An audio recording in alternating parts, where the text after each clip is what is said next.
Welcome back, Legendary Potato here. Today I'm going to be showing you how to make a Zelda style blue warp. If you're not familiar with how a blue warp works, basically when you step inside it, it will teleport you to the front of the dungeon after you kill the boss. So right here I have a little demonstration. I'm going to show off how it works.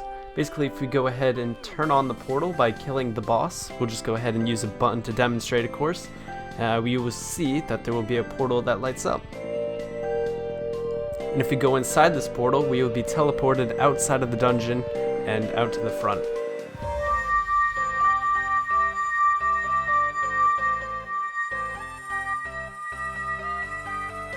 Now this works because we can use the new end gates in TU46 and manipulate where they can teleport us and where to put them.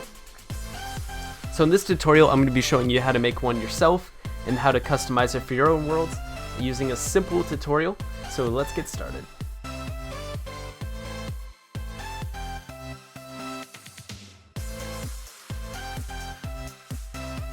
Right, to get things started, you're going to dig out a little area, preferably 3 blocks down, and just have a little space to put this machine in. So what we're going to do is we're going to pretty much mark out where the portal is going to be, which is going to be right here. We're just going to put these here, they're going to be temporary. We're going to put some pistons down right underneath them facing upwards. So we're just going to place some blocks down since we're on a super flat, so we can go put our pistons up. So we're going to put them up here so they're right underneath where the blue blocks would be.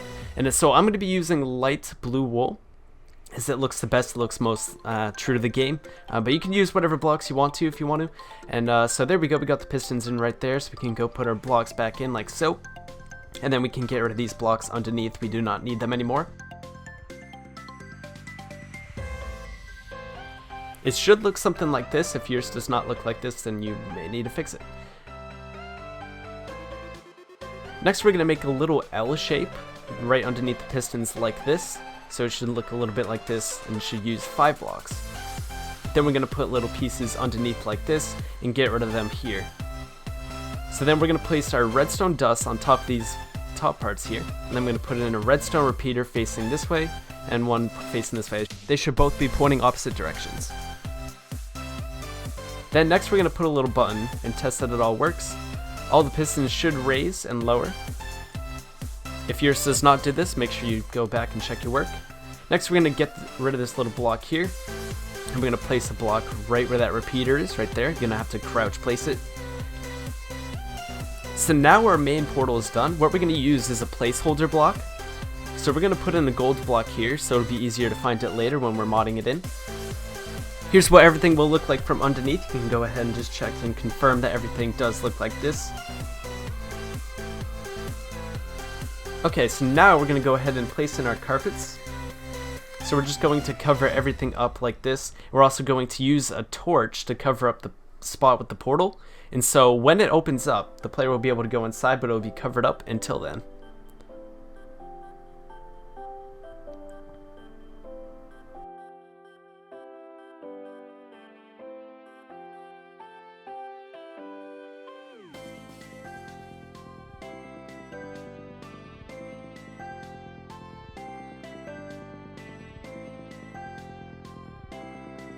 So we're just going to test to make sure it does everything it's supposed to, which is destroy the carpet and leave an opening below, like so.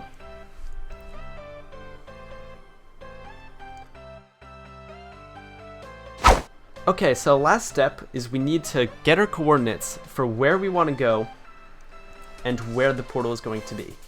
So right here we have the gold block, which is going to be at X0 and Z0 for us, and also we have to account for it being 2 blocks higher because of our head. And then we're going to come over to this spot right here, which is going to be where we're teleported to. So let's take the coordinates of 0, 10, minus 30. We're going to remember those for later. And that's all you have to do. Make sure you remember the coordinates for your spots and you'll be good to go.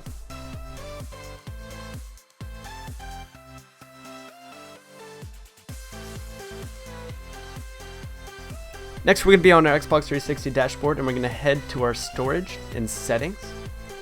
Go to Minecraft.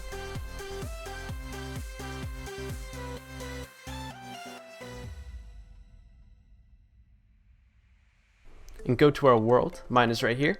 And you're going to copy it to your USB drive, and you're going to put it onto your PC. Now that we're on PC, we're going to start by extracting it to the desktop like so with Horizon.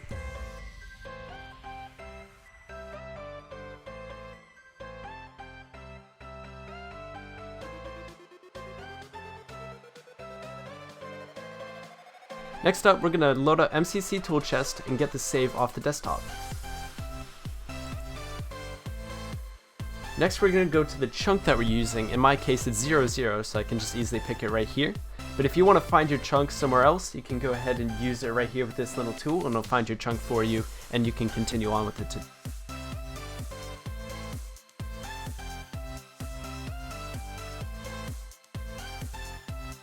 Next, we're going to right-click on blocks and go to block editor.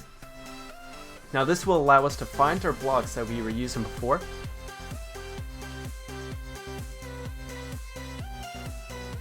Right here, you're going to find your location with the block editor. You're going to find your gold block. Mine is right here. So I'm going to go ahead and find an end gateway. I'm going to put it on my left click, and I'm going to shift click plus left click right there. And it's going to turn it into an end portal. And if I go ahead and right click it, it's going to give me properties, which then I can go ahead and change all the stuff right here. So I can change the number to 10, and then I can change this to -30 like so. And everything else is good. You can go ahead and click OK when yours are done like so. That's all you have to edit, and you'll be ready to go. Now you can just go ahead and save your settings and reload back on at 360.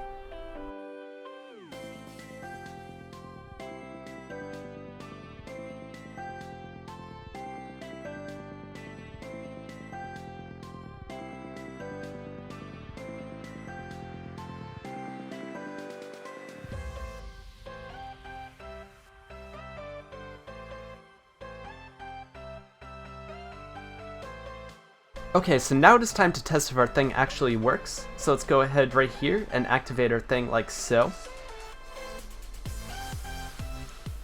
Now let's step in the portal and see if it works. As you can see, it teleports us right to our location perfectly. If yours does not do this, you'll have to go back in the tutorial and find out what you did wrong. But hopefully you guys did enjoy the tutorial. Hopefully it was helpful to somebody, and you can use this in your adventure maps as well. But that's all from me, guys. Hope you enjoyed it. Leave a like if you did, and subscribe for more tutorials and videos like this every single day. And I'll see you guys in the next one.